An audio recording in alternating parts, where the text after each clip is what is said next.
Новый общественный транспорт получат Ачамчирский, Сухумский, Гагарский и Гудаутский районы. По одному автобусу предоставлено Министерству просвещения Абхазии и Абхазскому государственному университету. Продолжение программы оснащения школьными автобусами Республики Абхазия мы сегодня получили и раздаем по районам 10 школьных автобусов. Получат те районы, которые в первый раз не попали под эту программу.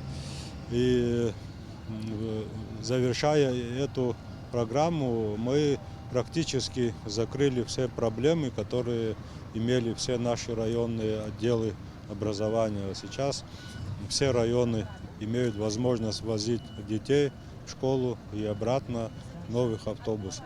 Также были закуплены 4 автомашины скорой медпомощи на базе УАЗ, общая стоимость которых составляет 5 миллионов 811 тысяч рублей. Автомобили переданы в центральные районные больницы Ачамчиры, Гала, Гулрыбша, а также центральной районной больницы города Гагра для работы в пункте скорой помощи поселка Цандрыбш. Это машины класса А, и там не предусмотрено такое полное оснащение, есть минимальный набор. И кроме того, есть аппараты, которые мы в рамках целевой программы обеспечили эти районные больницы, они будут интегрированы. Это электрокардиографы прежде всего и дефибрилляторы, то есть для оказания скорой неотложной помощи. Ключи от новых автомашин скорой помощи были переданы лично в руки главврачам больниц. По их словам, новый автотранспорт намного улучшит работу медперсонала в районах. У нас очень большой район, пересеченная местность, Кадорское ущелье.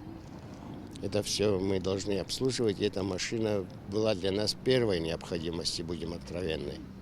Сегодня мы получаем эту машину, это для нас очень большая помощь. Новые школьные автобусы марки ПАЗ российского производства очень комфортны, и каждый из них может вместить до 40 пассажиров. Это последняя партия автобусов, поступивших в республику в рамках российской инвестпрограммы. На данном этапе мы завершили эту программу.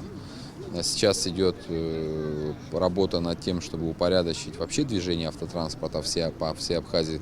Это проблема, с которой сталкиваются наши граждане ежедневно. Мы видим, что рынок самообразовался, саморегулируется, и, к сожалению, он не в пользу тех граждан, которые пользуются этими услугами. Поэтому здесь, учитывая то, что мы существенным образом обновили автопарк, и государство уже более активно будет вмешиваться во все эти процессы. Если раньше валовая доля всех перевозок осуществлялась частным автотранспортными средствами, которые были там прикреплены к тем или иным АТП, сейчас у нас уже есть такой серьезный свой автопарк, благодаря которому мы можем уже активно вмешиваться во все эти процессы и регулировать.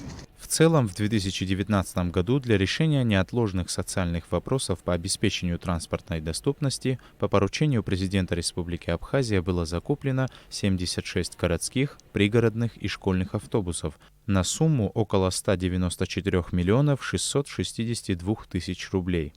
Саиджар Сали, Алексей Баструков, Абхазское телевидение.